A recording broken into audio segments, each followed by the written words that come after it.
계속해서 저희가 우리가 이제 부활에 대해서 좀 살펴보고 있습니다. 오늘은 어떤 그 부활 이후 부활도 굉장히 우리에게 중요한 의미인데 그럼 부활 이후에 우리가 이제 깨어났을 때 어떤 상태냐에 대한 문제. 솔직한 얘기로 굉장히 좀 질문도 많이 받고 좀 뭐 저도 솔직히 궁금하기도 하고 그래서 거기에서 이제 문제를 좀 많이 일으키는 경우가 있죠. 성경에서 말하는 대로 우리가 아무리 우리의 호기심이나 우리의 경험이나 이럴 것이다라는 예측을 한다 할지라도 답은 그렇게 주면 안 되고 성경이 말하는 대로 줘야 되는데 간혹 가다가 이제 많은 분들이 뭐 목사들뿐만 아니라 성도님들도 이제 성경을 보시면서 실수하는 부분들이 이제 우리 생각대로 뭔가 일어나기를 바라는 그런 내용들이 있기 때문에 그렇습니다. 이제 그런 내용들을 바울이 쭉 또 설명하면서 아담과 그리스도와의 관계를 또 설명하면서 전체적인 내용을 또 말하고 있는 본문입니다. 그래서 일단 오늘 본문으로 본문이 좀 길어서 내용으로 바로 들어가서 보시면 누가 묻기를 여러 사람들이 묻는다라고 하는 거죠. 그러니까 우리가 지금 오전에 누가복음 24장 마지막 부분을 읽었듯이 그 이제 엠마오로 가는 제자들을 예수님이 만나셨잖아요. 그때 왜 그렇게 슬픈 표정을 짓고 있느냐라고 했을 때 제자들이 오히려 그 예수님에게 못 알아보고 있는 예수님에게 예수님을 못 알아보는 거죠. 제자들이 그 예수님에게 그러잖아요. 도대체 어디 갔다 왔길래 지금 예루살렘에서 이 어마어마한 누구도 그러니까 모를 수 없는 일이 벌어졌는데 당신은 모릅니까? 라고 할 정도로 그리스도가 십자가에 죽으신 것 그리고 이제 소문이 좀 나는 과정이지만 그 무덤에서 예수 그리스도의 시신이 없어졌다. 그러니까 시체가 없어졌다라고 하는 것에 대해서 거의 대부분 사람들이 다 알고 있다라고 하는 거예요. 그러니까 부활 문제는 그런 차원에서 보면 지금은 좀 다를 수 있어도 이 당시에는 부활을 믿지 않는다라고 하는 것 자체는 어떻게 보면 그리스도가 십자가에서 죽으신 일과 또 그가 다시 살아나시는 일에 대해서 부정하는, 그러니까 사실을 부정하는 요즘으로 말하면 이제 가짜 뉴스 이렇게 막 생산되듯이 어떤 그런 개념에 또한 포함이 되는 거예요. 그렇기 때문에 뭐가 문제가 생기냐면 도대체 그럼 그 부활이 뭐냐? 예수 그리스도가 부활하셨다라는 의미가 뭐냐? 그럼 부활하신 그래서 그 오늘 본문은 아니지만 아까 읽었던 그거에 보면 제자들 앞에 나타나셨잖아요, 나중에. 근데 제자들도 혼란스러운 거예요. 분명히 그래 예수님이 살아나신다라고 해서 살아나셨는데 지금 우리 눈앞에 있는 예수님이 예전에 십자가에서 돌아가시기 전에 우리와 함께 먹고 자고 마셨던 그 예수님이냐 아니면 진짜 쉽게 말해서 귀신처럼 그런 존재로 지금 우리 앞에 있느냐라고 굉장히 혼란스러워할 때 예수님이 본인의 손자국, 손에 나 있는 못자국, 옆구리에 있는 참자국 꼭 도마뿐이 아니잖아요. 보여주시고 그것을 보여줬는데도 잘 못 믿으니까 어떻게 하셨어요? 먹을 거 가져오라는 거죠. 실제로 영이면 우리가 쉽게 말하는 귀신이면 못 먹잖아요. 그 육신을 어떤 방식으로든지 취하셨단 말이에요. 그렇기 때문에 먹고 마시는 것을 보여주심으로 말미암아 그리스도의 부활이 단순히 그냥 우리 눈앞에 보이는 어떤 영적인 차원 그게 지금도 있어요. 지금도 부활하셨다라고 믿는 사람들 중에 그리스도의 부활은 육신적인 부활이 아니라 그리스도인들에게 희망과 소망을 주기 위해서 어차피 그리스도는 하나님으로 계시니까 그의 영이 우리에게 보여지고 그의 영이 다시 하나님으로서 온전히 회복되는 것을 통하여서 우리에게 소망을 주는 거다. 이렇게 지금도 얘기하는 사람들이 있어요. 그러니까 그리스도의 육체적인 부활을 부정하는 거죠. 그러나 성경을 통해서 보면 그리스도는 분명히 부활하셨어요. 그럼 거기까지는 좋다라는 거예요. 그때 사람들이 이제 묻는 게 그 어떤 모습이냐면 왜냐하면 오늘 읽었던 누가복음에 나오진 않았지만 다른 복음서에는 벽을 통과해서 들어오셨다고 그랬잖아요. 예수님이 이 땅에 육신의 몸을 입고 계셨을 때에는 물론 하나님이시기 때문에 모든 걸 다 아시고 실제로 병자도 고치시고 죽은 나사로까지 고치실 수 있기 때문에 그에게 있어서 벽을 통과하는 일은 어려운 일이 아니에요. 잘 생각을 하셔야 됩니다. 그러나 우리가 똑같은 육체를 입고 계셨기 때문에 공생애 동안 이 땅에 살아계실 동안은 문을 이용해서 들어오시고 나가셨다라는 거예요. 근데 부활하신 이후에는 분명히 먹고 마시는 일이 있음에도 불구하고 벽을 통과하실 수 있을 정도의 상태라는 거예요. 그러니까 이런 모습을 보면서 사람들이 그럼 우리는 부활하면 어떤 몸입니까?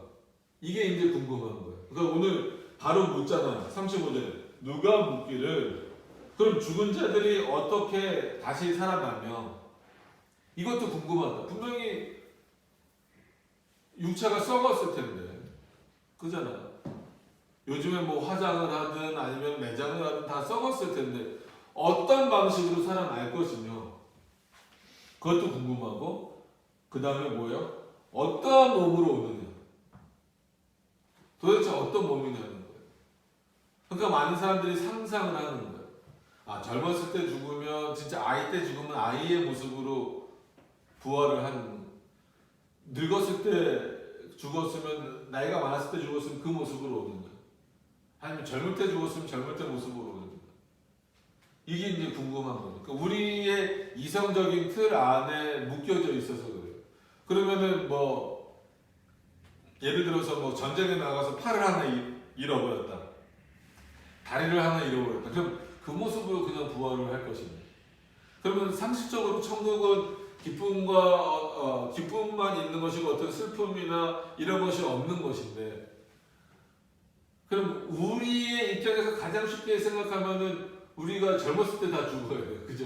영원히 살 몸인데 정말 진짜 육신의 힘이 다 빠지고 진도 다 빠진 그런 상태에서 죽으면 영혼처럼 구멍 나고 막 지팡이 짚고 허리 구부러지고 이렇게 살아야 된다면 이것도 문제고 어떤 병이라든지 전쟁이라든지 이런 걸 통해서 손발 하나가 없어졌다고 생각을 하고 그런 몸으로 그러니까 이 땅에서 죽기 직전의 모습으로 다시 살아난다라고 한다면 그러면은 그게 과연 좋을까 싶은 거예요. 그러면은 진짜 말 그대로 우리는 내가 생각하기에 가장 내가 아름다운 모습 남자 여자를 떠나서 가장 젊을 때 진짜 모든 것을 다 할 수 있을 때 이때 죽어야 정상인 거예요. 그래야 천국에서도 그 몸으로 부활할 수 있습니다.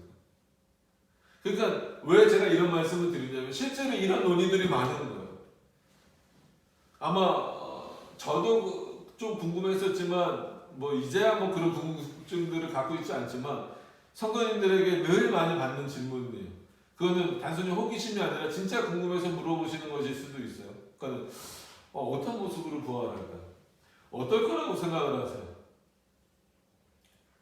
정답은 모릅니다. 그리스도의 신령한 몸, 그가 이제 승천하셔서도 어떤 몸으로 계실지는 몰라요. 분명히 신령한 몸이라고 했어요.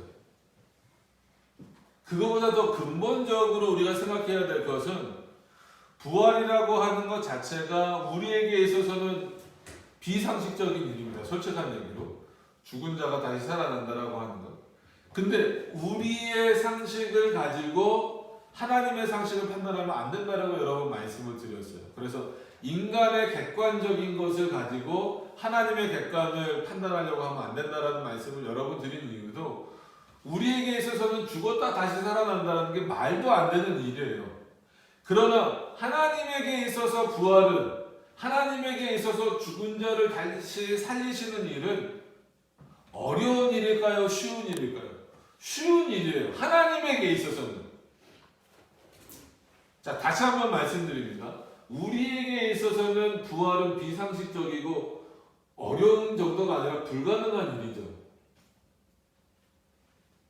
그렇다라고 해서 부활의 불가능성을 말하면 안 된다는 거예요. 그건 우리의 이성적 판단이고 우리의 어떤 육체적 상태고 우리의 과학적 수준이고 인간의 어떤 유한성의 한계입니다.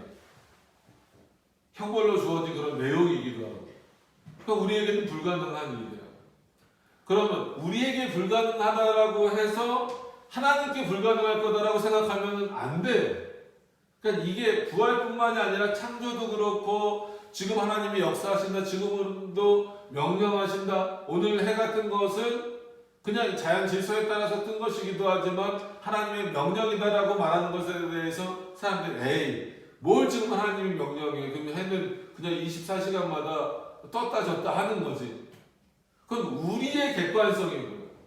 그럼 우리가 가질 수 있는 이런 객관성의 이 창조 세계도 결국은 누가 만드셨다라는 거예요. 하나님이 만드셨다라는 거예요. 그래서 인간의 객관보다 하나님의 객관이 늘 중요하다라고 말씀드리는 거예요. 그러니까 부활의 문제에 있어서도 마찬가지입니다.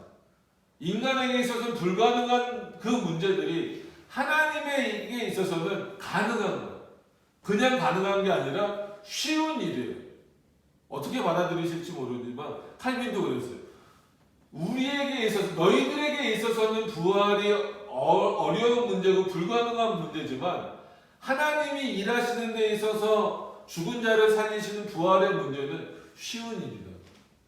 세상을 창조하신 자가 죽은 자를 살리는 일이 어려우신 일이겠느냐. 그에게 있어서.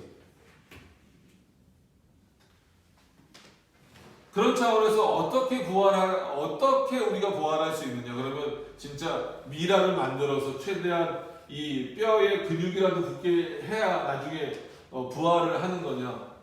그러니까 뭐예요? 장례 문화 중에서도 솔직한 얘기로 기독교 안에서도 그런 차원에서 전통적으로 내려왔던 문화는 매장 문화예요. 그래서 이제 그래도 최근 신학자라고 말하는 바빙크라고 하는 사람도 매장할 것을 조금 더 권했어요. 왜냐하면 벌써 어떤 사고가 뿌리 깊게 있기 때문에 그래요. 그래도 뼈라도 있어야. 그리고 성경에 막 무덤이 열리고 막 이런 내용이 나오잖아요. 나중 마지막 때에 예수님이 오실 때 재림하실 때 뭐 먼저 죽은 자들의 무덤이 열리고. 근데 이거는 화장을 해버리면 그러면은 뭐 납골당이 열려요. 뭐가 어떻게 방법이 없잖아요. 그랬을 때 그거를 단순히 그렇게만 해석하면 안 된다라고 칼빈이 말하는 게 자 그러면은 좀 극단적인 예고 안타까운 예지만 우리가 잘 아는 뭐 천안함 폭침 사건이나 세월호 사건이나에서 그러니까 시신을 이렇게 찾은 경우도 있지만 못 찾은 경우도 있잖아요. 그러면 어떤 일로 어떤 사고라든지 보통 사고겠죠. 시신을 못 찾는 경우는 사고잖아요. 뭐 전쟁이라든지 뭐 어떤 뭐 큰 사고라든지 이런 걸 통해서 아예 진짜 뭐 뼈도 못 찾는다 이런 얘기 나오잖아요. 그런 경우의 경우에 택자의 경우에 물론 뭐 유기자들도 부활하지만 우리가 유기자들에게 그런 부활의 개념을 쓰지 않으니까 어떻게 부활을 할 거냐면 이거는 솔직한 얘기로 상식 밖의 일이잖아요. 최소한 우리 상식에서는 그래도 뼈라도 있어야 하나님이 마치 그런데 에스겔을 또 갖다 놓죠. 에스겔에 뼈가 있는데 뼈와 뼈 사이가 연결되고 뭐 힘줄이 생기고 그러니까 뼈라도 있어야 된다는 거예요. 근데 잘 생각해 보시면 오래되면 오래될수록 아무리 좋은 관을 넣는다 하더라고요. 뭐 우리나라에서는 제일 비싼 게 오동나무 관이라고 그러잖아요. 그게 뭐 이제 벌레도 덜 들어오고 뭐 이제 땅 속에 사는 어떤 그런 뭐 쥐나 뭐 이런 것들이 잘 해치잖아요. 그래도 그 안에서 다 썩잖아요. 그러면은 아까 방금 전에 말씀드린 어떤 그런 특별한 상황들 그러면은 부활할 한마디로 어떻게 보면 형질적인 소스가 없어져 버린 거잖아요. 근원이 없어져 버린 거예요. 그러니까 사람들이 이것에 대해서 궁금한 거예요. 그런 경우에 그럼 어떻게 부활하게 돼요?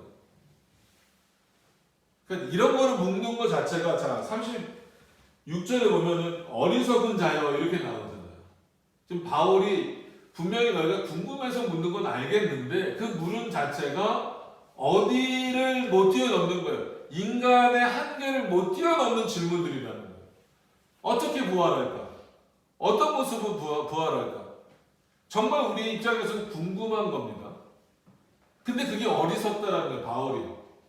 왜냐하면 하나님이 그러면은 진짜 뼈도 못 추리는 죽음이었다라고 하면 하나님은 그 사람 부활 못 시키겠느냐. 하나님에게 있어서는 그것 또한 쉬운 일이다라는 거예요. 신령한 몸도 마찬가지예요.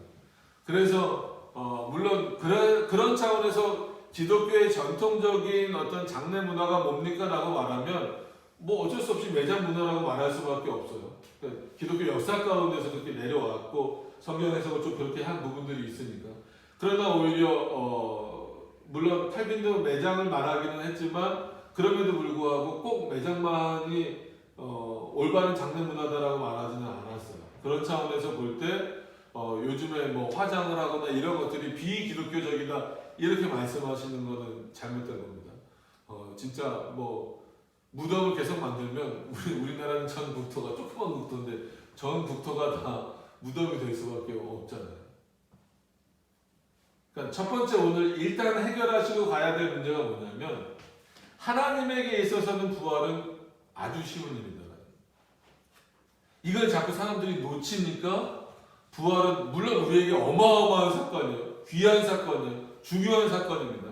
그거를 무시하시라는 얘기가 아니라 부활의 어떤 능력 자체를 격화시키라는 얘기가 아니라 하나님이 그 일을 하시는 데 있어서 하나님의 그 어떤 차원에서 볼 때는 부활은 쉽고 당연한 일이다. 자, 36절부터 오늘은 그래서 조금 어렵습니다. 본문 잘 이해를 하셔야 돼요. 자, 보시겠습니다. 36절. 어리석은 자여, 너의 뿌리는 씨가 죽지 않으면 살아나지 못하겠고. 그러니까 바울이 그 비유로 지금 예를 드는 거예요. 비유로 예를 드는 건데 가끔은 비유가 더 어려울 때가 있죠. 이 얘기는 뭐냐면 보통 우리는 일반적으로 생각할 때 씨를 뿌리면 씨에서 그냥 열매가 나는 것처럼 말하지만 참 어떤 면에서 보면 이 당시에도 과학적인 표현이라고 할 수 있죠. 씨가 이렇게 자라나는 것은 그 씨가 썩는 거예요. 썩으면서 그 씨 안에 있는 내용들이 나오는 거거든요. 그래서 성경에서도 오늘 본문 말고도 한 그 밀알이 땅에 떨어져서 썩지 아니하면 거기서 싹이 나지 않는다라는 표현이 있는 것처럼 씨는 그런 방식이에요. 씨가 땅 속에서 그 한마디로 쉽게 얘기하면 뭐 발효는 아니지만 뭐라 그래요? 그 땅과 이렇게 섞이면서 썩는 과정을 통해서 거기서 열매들이 맺어 나가는 거거든요. 이런 것처럼 너희 육신이 썩는 과정을 통해서 부활은 자연스럽게 일어나는 것이다.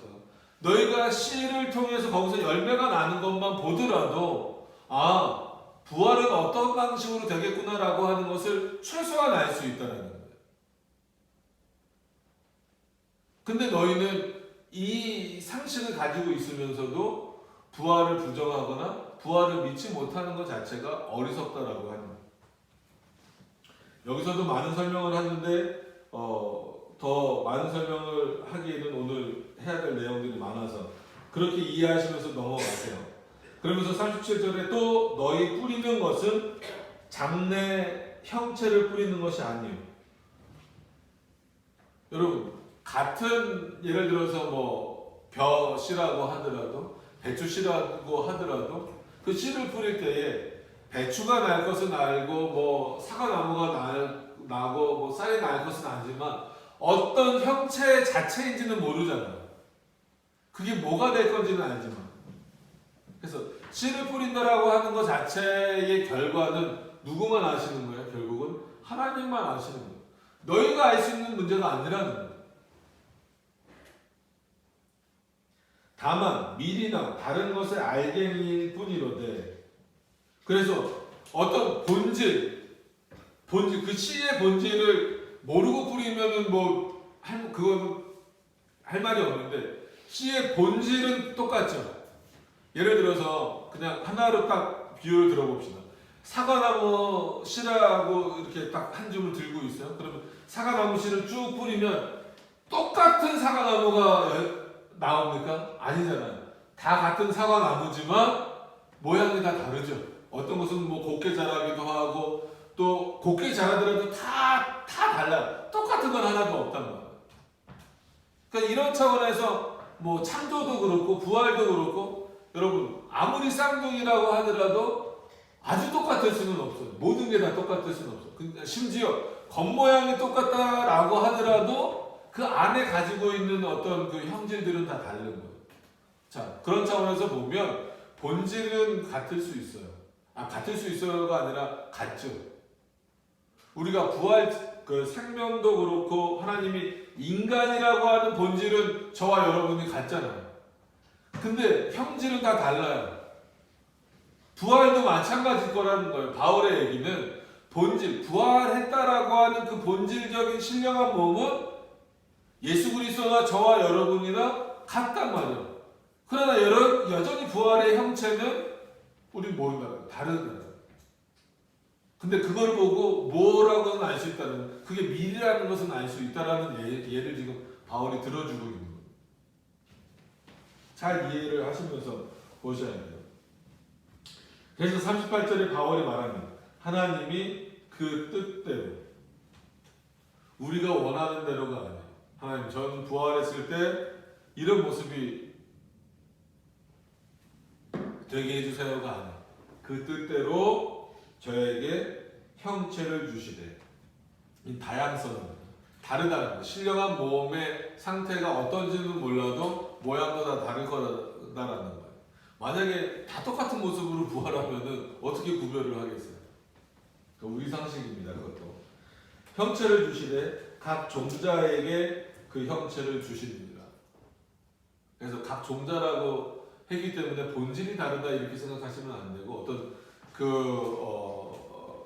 오해하시면 안 되지만 계속 그 뒤에 나오는 영광의 차이는 분명히 있을 거다라는 거예요. 그러니까 이거를 천국의 상급이냐라고 했을 때 저는 개인적으로 상급을 인정하지 않아요. 천국에서의 상급을. 그러니까 하나님이 우리에게 지극히 큰 상급이 되셨다라는 것만으로 만족되어지지만, 분명히 그러나 영광의 차이는 있다라고 하는 것은 칼빈도 인정하는 부분이거든요. 그것이 우리의, 왜냐하면 상급을 말해버리면 천국에서 우리의 공로가 되는 거예요. 그러니까 아주 애매한 부분이 되는 거죠. 구원은 인간이 노력해서 얻는 것이지만 천국에서 뭐를 이렇게 더 갖는 방식은 그때부터는 상급이다.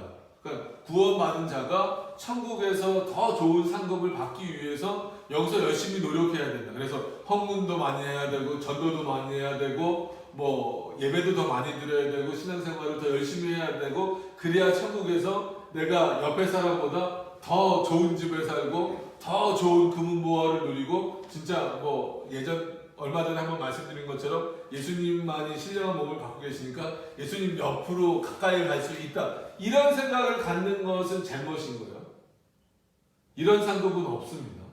그러니까 우리가 하나님 앞에서 상급을 쌓을 수 있다는 것은 불가능해요. 그러나 하나님이 우리의 모습을 보시고 그 영광의 차이를 두시는 것은 그건 하나님의 뜻이기 때문에 우리가 어떻게 할 수 있는 방법은 아니에요. 그래서 그 영광의 차이는 하나님이 인정을 하시는 거죠.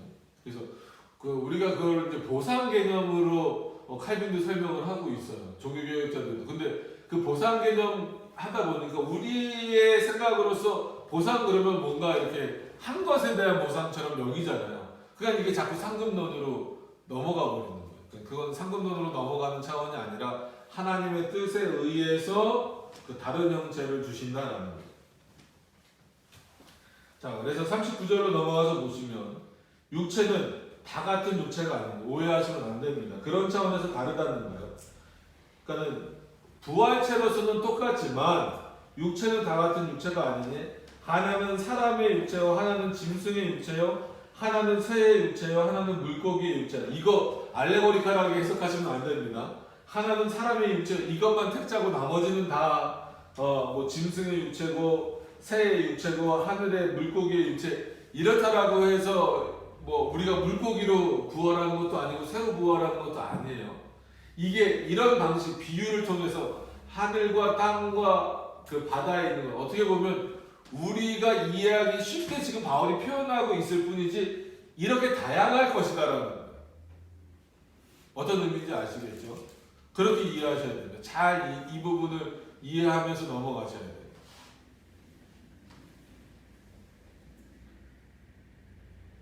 그래서 40절에 하늘에 속한 형체도 있고 땅에 속한 형체도 있으나 하늘에 속한 자의 영광이 따로 있고 땅에 속한 자의 영광이 따로 있다.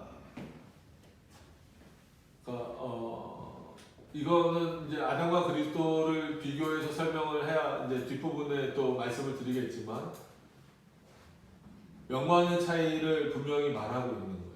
근데 그것이 그럼 영광의 차이가 있으면 결국은 차이가 있다라는 거 아닙니까? 라고 말하지만 그건 서로 질투하는 방식이 아니에요. 지금 만약에 우리가 차이가 있다라고 말하면 어떤 방식으로든지 차별, 어떤 차등 이렇게 될 수밖에 없잖아요. 지금 이 세계에서는 그럴 수밖에 없어요. 그래서 그게 어쩔 수 없이 인간의 마음속에는 그 질투라든지 아니면 질투가 아니더라도 최소한 부러운 마음이 있을 수 있잖아요. 그러니까 이런 마음들이 상쇄되는 영광의 차이. 그러니까 어떤 방식인지 몰라요. 그거를 자꾸 우리가 도대체 영광의 차이가 뭘까? 영광의 차이가 영광의 차이가 있다라고 말씀하신 내용이 도대체 그럼 어떤 차이가 있을까? 이 차이라는 개념 자체를 우리가 인식하는 대로 자꾸 하나님이 부활시키셔서 우리를 여러 가지 다양한 형태로 만드시는 것에 자꾸 적용을 하려고 그러는 거예요. 영광의 차원이 다르다라고 하는 것에 자꾸 적용을 시키려다 보니까 결국은 천국에서도 차이가 있다라는 거예요. 그래서 우리가 그 언어의 한계에 빠지면 안 된다라고 말씀을 드리고 또 인신론의 문제를 중요하게 말씀드리는 이유가 같은 단어를 쓸 수밖에 없잖아요. 어쩔 수 없이 지금 이 본문, 특히나 이런 본문을 해석하면서 분명히 다르잖아요. 어떤 사람은 똑같은 육체, 그래 본질적으로는 똑같은 육체지만 어떤 사람은 사람의 형체로, 어떤 사람은 뭐 새의 형체로, 짐승의 형체로. 이건 아무리 비유적 표현이어도 솔직한 얘기로 사람의 형체로 부활하고 싶잖아요. 진짜로 짐승으로 부활한다는 건 절대 아닙니다. 비유입니다. 비유. 이거를 만약에 진짜로 말해버리면 불교 윤회 사상이랑 뭐가 달라져? 그런 의미가 절대 아닙니다. 그러니까 그렇게 되더라도 그 차이를 서로가 알지 못한다는. 그 증거가 뭐냐면, 자 따로 있다라고 하는데 41절을 좀 집중해서 보셨으면 좋겠어요. 41절을 다 같이 한번 읽어보세요. 이거 가지고 엄청나게 오해를 많이 불러일으켜요. 41절입니다. 다 같이 한번 읽습니다. 시작. 해의 영광도 다르며 달의 영광도 다르며 별의 영광도 다르며 별과 별의 영광이 다르도다. 자, 이렇게 말하니까 봐라, 이거는 분명한 증거다. 천국에서 해의 영광을 누릴 사람과 달의 영광을 누릴 사람과 별의 영광을 누릴 사람, 그리고 별과 별 사이도 다르다. 여러분, 별이 몇 개 정도 되는 것 같아요? 몇 개라고 말할 수 없죠. 지금 우리가 발견한 것만 해도 수만 개죠. 근데 그게 끝이 아니잖아요. 그죠? 앞으로 과학이 발전하면서 더 많이 발견될 거란 말이에요. 그러니까 분명히 이거는 다르다라고 말하고 차별이다라고 말하고 차등이다라고 말하고 서로 이렇게 뭔가를 이렇게 좀 뭐라고 표현해야 될까요? 천국에서조차도 내가 저 사람에 비해서 뭔가 부족하구나라고 하는 것을 느낄 것처럼 설명을 하고 있어요. 칼빈이 이 부분에서 많이보다도 핵심적으로 하면서 그래, 나도 영광의 차이는 인정한다. 근데 그것이 구원의 본질적인 문제라든지 천국에서의 삶이 다른 것을 의미하는 게 아니다라는 거예요. 왜 이런 비유를 들었냐면, 여러분 상식적으로 생각해 보세요. 우리는 거기다가 우리 생각을 입혔기 때문에 오해를 하고 있는데, 해가 커요 달이 커요 이 문제가 아니라 해가 있고 달이 있고 별이 있는데 해가 제일 크잖아요. 그죠? 크기로 보면 달이 그 다음 크고 아무래도 별이 그 다음 큰 것도 있을 수 있지만 작잖아요. 그러면 달이 해를 부러워합니까?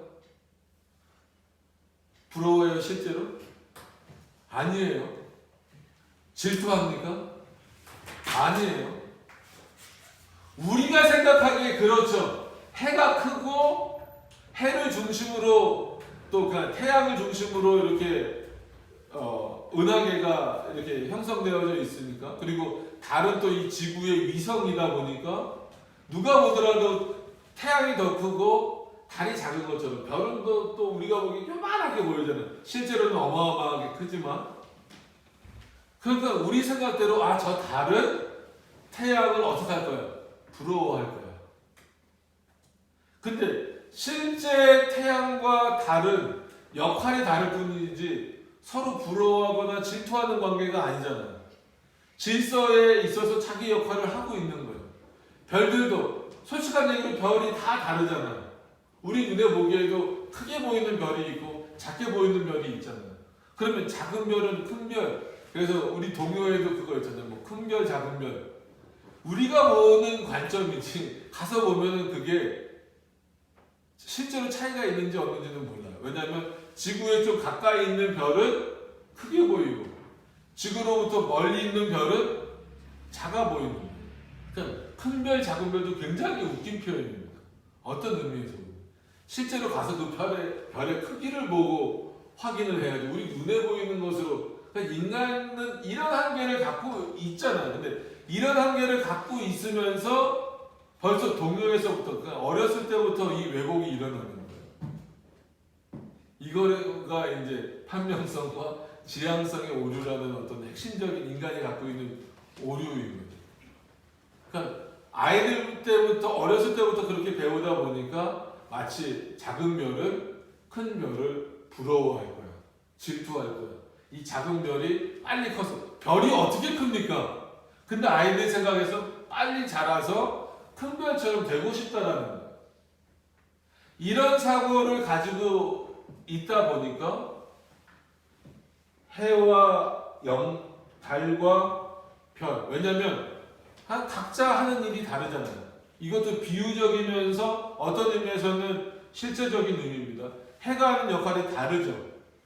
다르기 때문에 해가 이 땅에서 한 일에 대해서 마치 하나님이 그것에 대해서 보상해 주시는 거예요. 근데 생각을 잘 해보세요. 해를 누가 만드셨어요? 하나님이 만드시고 하나님이 그 일을 하도록 하신 거죠.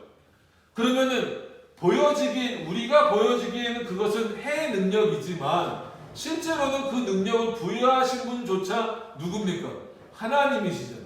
하나님이 해를 그렇게 창조하셔서 지구까지 더 나아가서 은하계까지 다 태양빛을 비추도록, 그래서 그 태양빛을 비춰서 이 지구 안에 모든 생물들이 살아가도록 하셨어요. 그건 태양의 능력이기도 하지만 누가 그 능력을 허락하신 거예요? 하나님이 허락하신 거예요. 그렇게 만들어 주신 거예요. 그래서 해는 그 해의 역할을 충실히 했어요. 그렇기 때문에 하나님께서 해에게 너는 그 일을 잘했다라고 그 영광을 부여해 주시는 거예요. 달도 저녁에 그 달빛이 비춰주잖아요. 달의 능력이기도 하지만 달의 능력이기 이전에 본질적으로 누가 그 능력을 허락하여 주신 거예요? 하나님이 허락하여 주신 거예요. 그 일을 잘 감당했을 때 하나님이 달에게 너 잘했다라고 말씀해 주시는 거예요. 여러분, 이거는 상급입니까? 은혜입니까? 은혜요, 은혜. 여러분, 결국은 영광의 차이라는 것을 칼빈이 뭐라고 설명하냐면 이거는 하나님이 우리에게 주신 은혜다. 그래서 맞아요. 이거 오해하시지 말고 들으세요. 하나님을 잘 섬기시면 하나님의 은혜가 더 커요. 근데 천국에서 나 이만큼 잘했어. 너 못했지? 깔보라는 것. 아니면 반대로 나는 겨우 구원만 받았네. 그래서 부끄러운 구원 이런 얘기 하잖아요. 부끄러운 구원은 없다니까요. 어떻게 구원이 부끄럽습니까? 그리스도를 통해서 받는 건데. 구원이 부끄럽다라는 거 말하는 그 순간 자체에 인간의 노력이 있어야 된다는 얘기가 들어와 버리는 거예요. 다시 말하면 하나님이 맡겨주시는 그 일을 잘한 것에 대하여서 하나님이 보상 차원에서 주시는 거기 때문에 영광의 차이가 있을 수 있지만 서로 알게 하셨다 모르게 하시는 방식이에요. 그리고 천국이 어떤 곳인가를 알려주셨잖아요. 슬픔도 괴로움도 없는 곳이, 거기는 기쁨과 영광만이 넘치는 거예요. 그래서 내가 구원받은 것에 기쁘고 나에게 주신 능력, 어떻게 보면 내가 공로를 쌓는다라고 하는 모든 일도 누가 주시는 거예요? 하나님이 능력을 주시는 거예요. 자, 헌금을 많이 할 수 있다. 내가 돈 잘 벌어서입니까? 그럼 내가 돈 잘 버는 것은 누구 능력이에요? 내 능력이라고 말할 수 있지만 하나님이 나에게 허락하신 능력이에요. 내가 교회 와서 청소도 하고 진짜 시간을 내서 열심히 봉사했어요? 그거 하나님 기뻐하시는 일인 건 마찬가지, 당연한 거. 근데 그게 내 공로입니까? 아니에요. 내가 한 일이기는 하지만 하나님이 그런 마음과 육체적인 힘과 능력을 주신 거란 말이에요. 그럼 이건 공로가 아니에요. 그럼에도 불구하고 하나님이 잘했다라고 칭찬을 해주시는 거죠. 그런 차원에서 각 사람의 영광이 다른 방식이에요. 이건 은혜의 차이이고 은혜의 내용으로 봐야 돼요. 근데 서로 알게 하셨다 모르면 저 사람은 헌금을 많이 하는 사람이야. 저 사람은 봉사를 많이 하는 사람이야. 저 사람은 전도를 많이 하는 사람이야. 그렇기 때문에 나랑 이 영광의 차이가 달라 라고 알지 못하게 하셨다라는 거예요. 이 지상에서의 일상적인 생활인 것처럼 천국의 생활이나 부활체의 모습을 생각하시면 안 된다는 거예요. 잘 기억하셨으면 좋겠어요.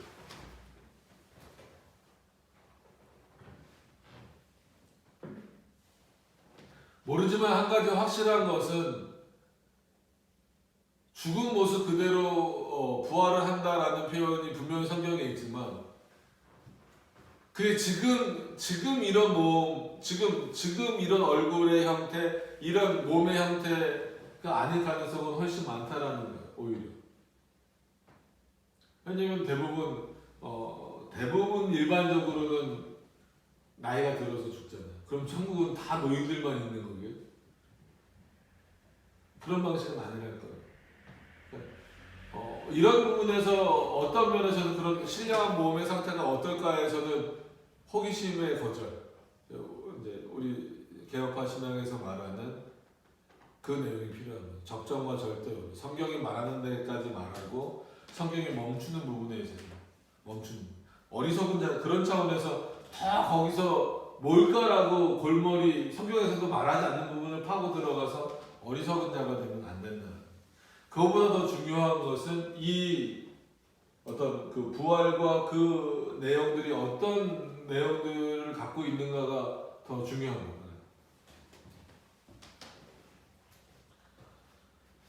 그래서 이렇게 이해를 하셔야 돼요.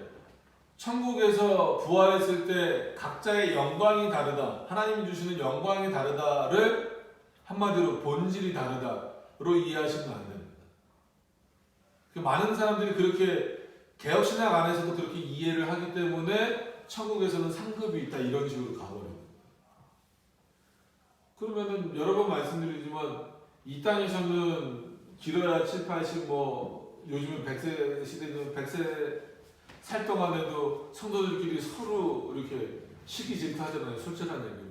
잘 사는 사람 보면 부럽고 하나님 난 어떻게 또 하나님을 섬겨야 왜 저 사람처럼 잘 살고 좋은 차 탑니까? 이러는데 그런 마음 그대로 천국 가지고 가서 거기서는 영원히 살 거잖아요. 죽지 않을 거란 말이에요. 근데 저 사람 어떤 사람은 기와집에서 살고 나는 초가집에서 살면 이 땅에서도 억울해 죽겠는데 영원히 살아야 되는 천국에서 그 차이를 느끼고 확인하고 있다면 정말 그게 천국이겠어요. 그건 지옥이나 마찬가지예요. 모르는 방식 그런 차이가 있지도 않지만 그런 눈에 보이는 차이는 없던 영광의 차이를 우리는 다 눈에 보이는 것으로만 생각해요. 또 말씀드리지만 여러분 우리가 볼 수 있는 광선은 뭐밖에 없다고요? 이거는 일반 상식이잖아요. 가시광선밖에 없어요. 분명히 엑스레이 찍으실 때 엑스레이가 X선이 우리 몸을 통과하죠. 그래서 거기 방사능 통제구역이라고 못 들어오게 하잖아요. 금속도 다 빼고 들어오게 하잖아요. 문제를 일으킬까 봐. 근데 X선이 내 몸을 통과하는 거 보이십니까? 안 보이잖아요. 분명히 통과하는데 안 보이죠. 인간의 눈으로 볼 수 있는 건 가시광선밖에 없어요. 하나님이요 우리 눈을 거기까지 만들어주신 것도 은혜라니까요. 계속 말씀을 비유로 드리는데 여러분 요즘에는 코로나 때문에 그렇지만 비누로도 닦고 손소독제로도 닦고 뭐 로션도 바르고 하지만 여러분 이거 현미경으로 여기 손바닥 들여다보세요. 내 손이어도요. 정말 더럽다. 아니 왜 이렇게 더럽지? 다 닦아냈는데 왜 더럽지? 엄청난 세균들이 많이 묻어있죠. 근데 우리 눈에 보입니까? 안 보이죠. 안 보이니까 이 손 갖고 그냥 난 손 닦았어 하고 음식 집어 먹잖아요. 깨끗하다라고. 깨끗하지 않아요. 근데 우리 눈에 인간이 볼 수 있는 가시광선에서는 이 손은 지금 제 손도 깨끗해 보이잖아요. 다 닦고 왔으니까. 그러니까는 뭐 지금은 뭐 어쩔 수 없지만 서로 끝나면 악수도 하는 이유가 뭐예요? 서로 깨끗한. 근데 상대편 손이 더러우면 악수하고 싶어요? 싫잖아요. 근데 더럽다라는 그 기준이 뭐예요? 우리 눈에 보이는 기준이잖아요. 근데 아무리 깨끗이 닦아도 우리 손은 어때요? 더러워요. 세균이 많이 묻어 있으니까. 근데 그거를 우리 눈으로 볼 수 있습니까? 없잖아요. 근데 이것으로 차이를 만들고 판단하는 인간이 영광의 차이를 어떻게 확인하겠어요? 그러니까 결국은 이 영광의 차이도 눈에 보이는 것으로 자꾸 끌고 가서 해석을 하니까 무슨 뭐 깃털 모자 쓰고 있다, 아니면은 왕관을 쓰고 있다. 그래서 제가 그랬어요. 왕관 쓰고 있으면 목 디스크 그럽니다. 하루 종일 그거 쓰고 있어요. 영어처럼 쓰고 계셔 보세요. 목 디스크 거예요. 이게 얼마나 미련한 인간이에요. 오늘 어떻게 보면 바울이 좀 어려운 표현이지만 그런 내용들 좀 깨나가고 있는 부활에 대해서 좀 잘 이해하라. 그래서 어떤 면에서 보면 정말 만약에 부활절을 지킨다라고 하면 계란 삶고 이런 거 하지 말고 이런 내용들을 성도들에게 풀어줘야 돼요. 부활절 행사 새벽부터 그렇게 하면서 성도들에게 부활에 대한 제대로 된 의미들을 설명하지 않으니까 그냥 우린 다시 살아난대. 예수님이 부활하셨대. 거기에 세밀하게 막 디테일하게 들어오는 이단의 공격들, 그 다음에 인간적인 사고들을 방어해낼 능력들이 없어져 버리는 거예요.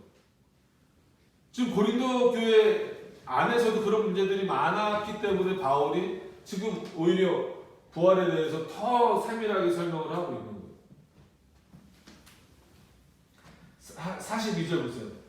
죽은 자의 부활도 이와 같으니, 그 앞에는 다 비유였다라는 얘기예요. 그러니까 이 비유를 어떻게 이해하느냐가 중요한 거다라는 것을 다시 말씀을 드립니다.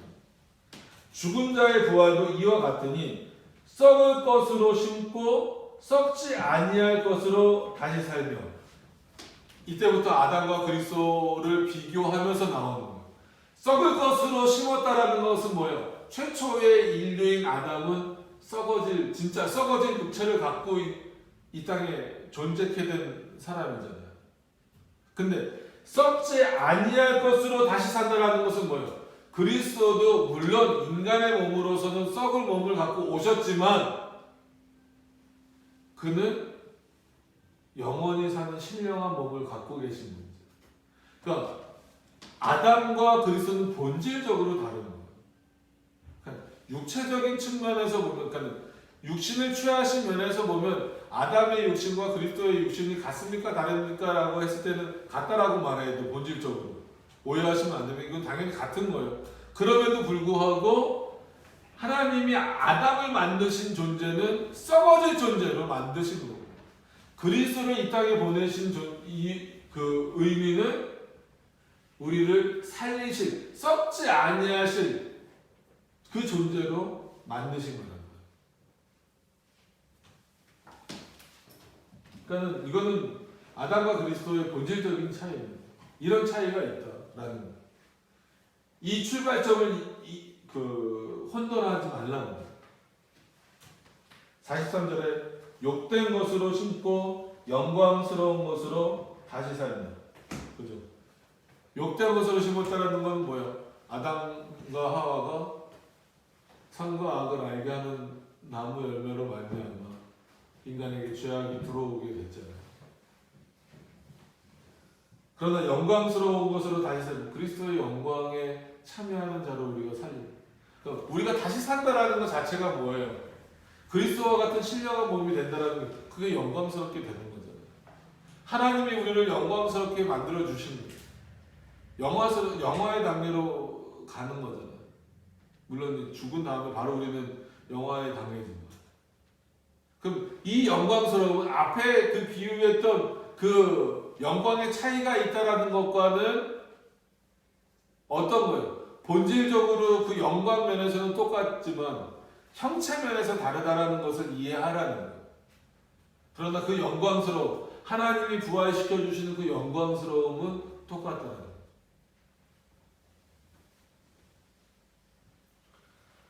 약한 것으로 심고, 그죠? 아담은 당연히 약할 수밖에 없죠. 인간 하나 유한 존재니까.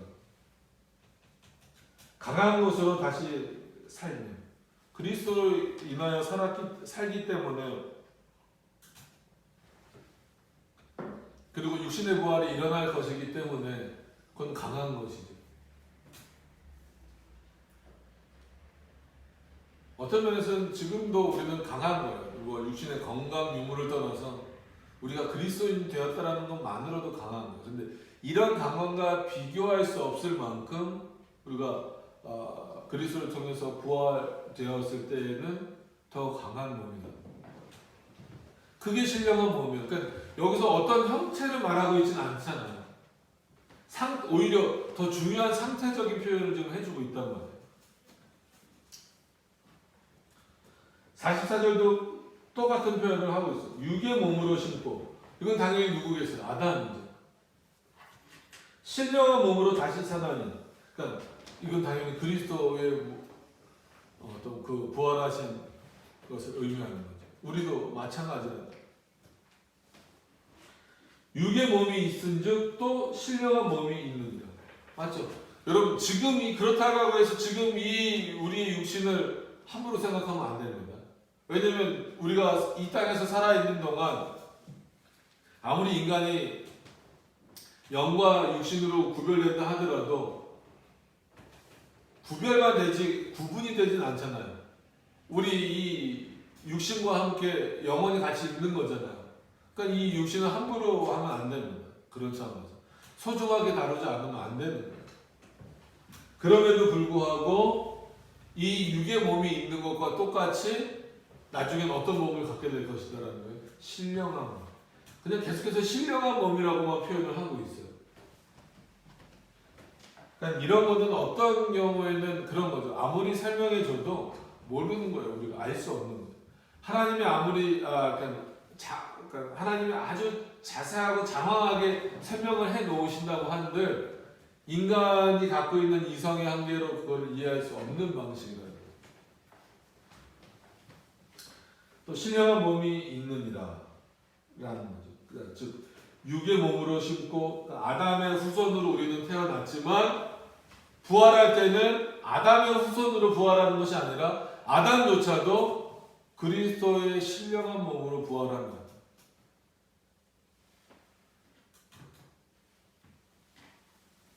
그러니까 우리는 이 소망을 갖고 사는 겁니다. 그러니까 우리는 어떤 몸의 모양으로 진짜 그 형체로 부활할까요? 이것에 관심 갖는 것 자체가 어리석다는 거죠. 그게 지금 중요한 게 아니잖아요. 그러니까는 그 애들한테 제가 이제 학생부나 청년부한테 물어보니까 남자애들은 그때 당시로 뭐 장동건이요 부활했을 때 장동건처럼 부활하고 뭐 이제 잘생긴 배우들 있잖아요. 뭐 브래드 피트요, 뭐 송중기, 여자애들은 뭐 뻔하죠. 뭐 누구 있죠? 뭐 하여튼간 그 이쁜 여배우들 그게 딱 인간이잖아요. 키 작은 사람도 키 좀 컸으면 좋겠다. 저는 뚱뚱한 사람도 좀 말랐으면 좋겠고 몸에 근육도 좀 있었으면 좋겠다. 근데 솔직히 천국에서 그게 뭐가 필요합니까? 천국에서 잘생긴 얼굴이 뭐가 필요해요? 아주 그냥 비율 좋은 몸매가 뭐가 필요합니까? 그게 중요한 게 아니잖아요. 근데 사람은 부활의 몸이 그랬으면 좋겠다. 물론 아이들의 답변이고 청년들의 답변이지만 솔직한 얘기로 어른들도 다르지 않아요. 장년들도. 그래서 실제로 연세 드신 분들이 뭐 100%는 아니지만 아주 가끔 물어봐요. 목사님 궁금한 게 있는데 내가 이렇게 지금 나이가 들어서 진짜 힘도 다 빠지고 뭐 머리도 휘어지고 눈도 잘 안 보이고 뭐 걷기도 힘들고 무릎도 아프고 그런데 부활할 때 이 몸입니까? 이렇게 물어보시니까 본인은 되게 걱정스러운 거죠. 천국에서 더 깊은 곳이라고 하는데 내가 진짜 거기서도 힘없고 지팡이가 짚고 다녀야 되고 그런 몸이라면 이게 이 몸으로 부활하는 건 너무 모르지만 그런 몸은 아닐 겁니다. 신령한 몸이라고 했을 때에는 어떤 상태인지는 알지 못하지만 그 신령한 몸이라는 것에 우리 감사하셔야 됩니다. 늘 그렇게 말씀드립니다. 아마 여기 말씀을 안 하고 계셔도 한 번씩은 다 생각해 보셨을 거예요. 45절에도 어떻게 보면 반복적인 내용이지만 똑같은 내용이지만 다르게 지금 표현을 하고 있잖아요. 근데 더 깊은 내용으로 표현하고 있어요. 자, 45절에 보세요. 기록된 바. 어떻게 보면 성경에서는요, 이 표현은 여기만 나와요. 그래서 한 번 더 바울이 강조하는 내용일 수도 있어요. 기록된 바. 첫 사람 아담은 산 영이 되었다 함과 같이 마지막 아담은 살려주는 영이 되었는. 이게 지금 이해가 되십니까? 자, 우리가 보통 다른 이제 성경 구절에서 보면 첫째 아담은 진짜 말 그대로 아담이고 둘째 아담을 누구로 말해요? 그리스도라고 말하잖아요. 그거 틀린 거 아닙니다. 그래서 첫째 아담을 통해서 우리가 아담의 후손으로 태어났기 때문에 오히려 원죄를 다 가지고 있는 거예요. 그게 이제 뭐 전가의 개념, 죄의 전가의 개념. 근데 둘째 아담이신 그리스도를 통하여서 우리의 죄를 그가 용서해 주신 거죠. 대속해 주신 거잖아요. 여전히 죄책이 남아있다 할지라도 그렇기 때문에 잘 보세요. 어떤 그런 표현은 있지만 이 45절처럼 첫사람 아담은 산 영이 되었다 함과 같이. 그럼 뭐예요? 아담이 지금까지 살아있다는 얘기입니까? 아니잖아요. 아담도 어떤 존재라는 거예요? 그리스도 안에서 살아야 되는 존재예요. 다시 부활해야 된다라는 존재예요. 부활을 해야 되는 존재라는 것을 설명하는 거예요. 그러니까 아담이 지금 천국에 있죠? 안 믿겨지십니까? 천국에 있어요? 그럼에도 불구하고 그는 어떤 영이에요? 살아야 될, 신령한 몸을 다시 취해야 될 영으로 있다는 거예요. 그러니까 영이 먼저 사는 거니까. 여러분, 우리는 그 구천을 떠돌지 않잖아요. 우리는 죽으면 바로 천국 아니면 지옥입니다. 여러분, 그 베레아 귀신론이 뭐가 잘못됐는지 계속 말씀드렸잖아요.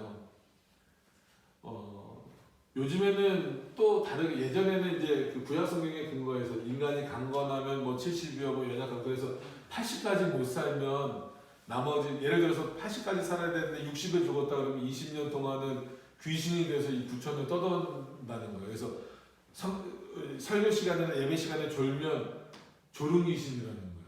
감기 걸리면 감기 귀신, 그건 바이러스죠. 졸린 건 자기가 피곤한 거예요. 근데 요즘에는 좀 또 바뀌었어요. 100세 시대가 됐으니까 인간은 120년 살 수 있다는 거예요.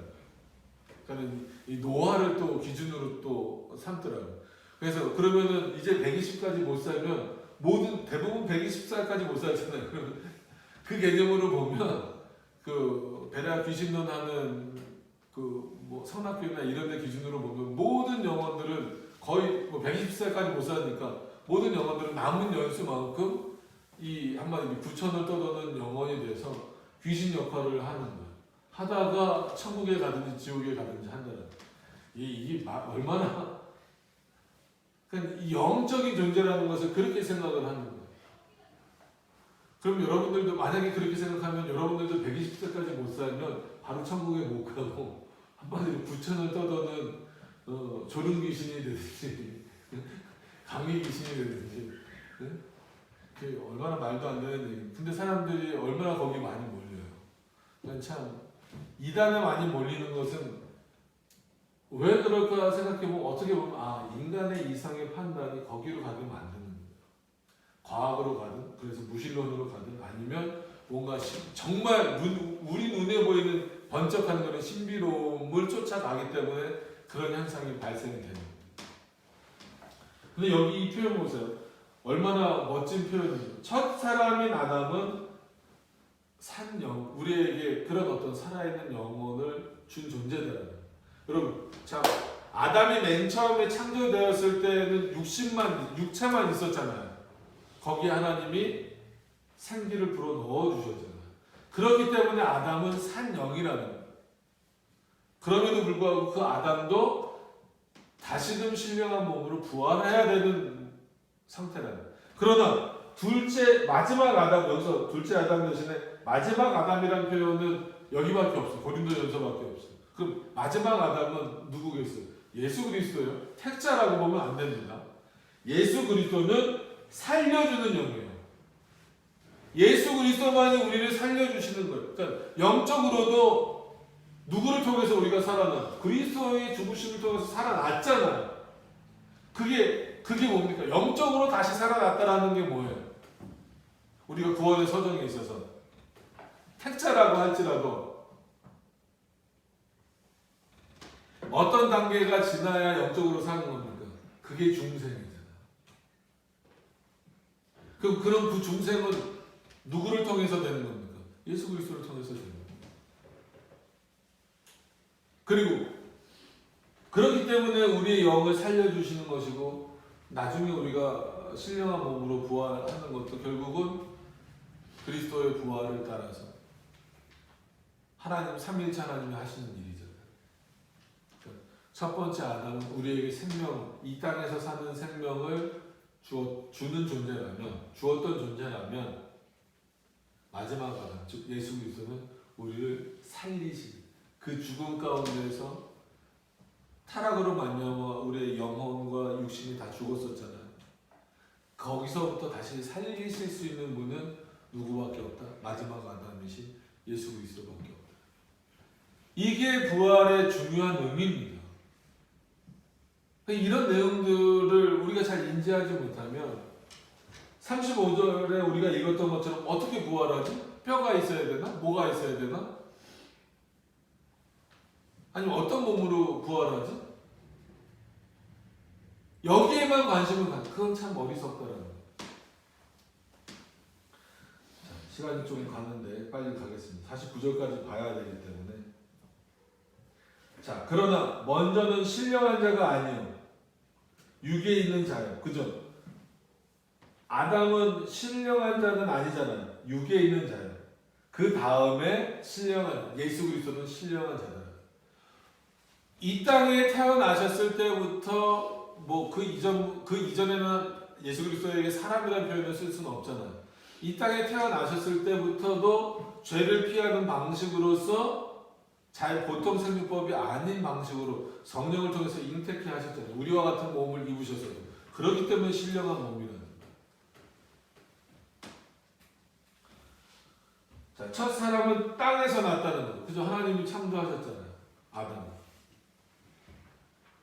흙에 속한 자이거든요. 그죠? 흙으로부터 만지셨. 둘째 사람, 즉 예수 그리스도는 하늘에서 나셨는데 이거 오해하시면 안 돼요. 그러니까 이것도 문자적으로 얘기해서 하늘에서 이렇게 뿅 하고 내려온 것처럼 아닙니다. 분명히 누구의 몸을 통해서 태어나셨어요? 마리아의 몸을 통해서 태어나셨지만 하늘로부터 보내심을 받은 자예요. 명확한 구분입니다. 이 차이를 모르시면 안 돼요. 자, 무릇 흙에 속한 자는 저 흙에 속한 자들과 같고, 그죠? 우리는 그런 차원에서 흙에 속한 자들과 똑같아요.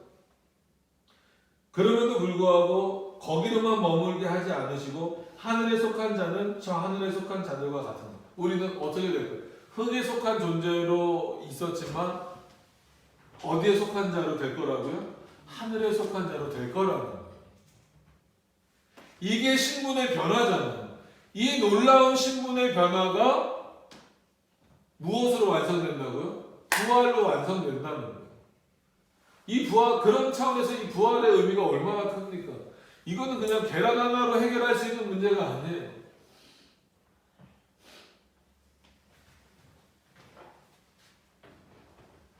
(49절에) 보면 우리가 흙에 속한 자의 형상을 입은 것 같이, 그죠? 아담의 형상을 다 입었잖아요. 그건 뭐예요? 하나님의 형상을 따라서. 그러니까 여기서 말하는 형상은 육신의 어떤 본질을 말하는 겁니다. 그러니까 하나님의 형상 이거보다도. 그러니까 우리가 흙에 속한 자의 형상을 입은 것 같이. 그렇잖아요. 어느 누구 하나 여기서 이거 부정하실 수 없잖아요.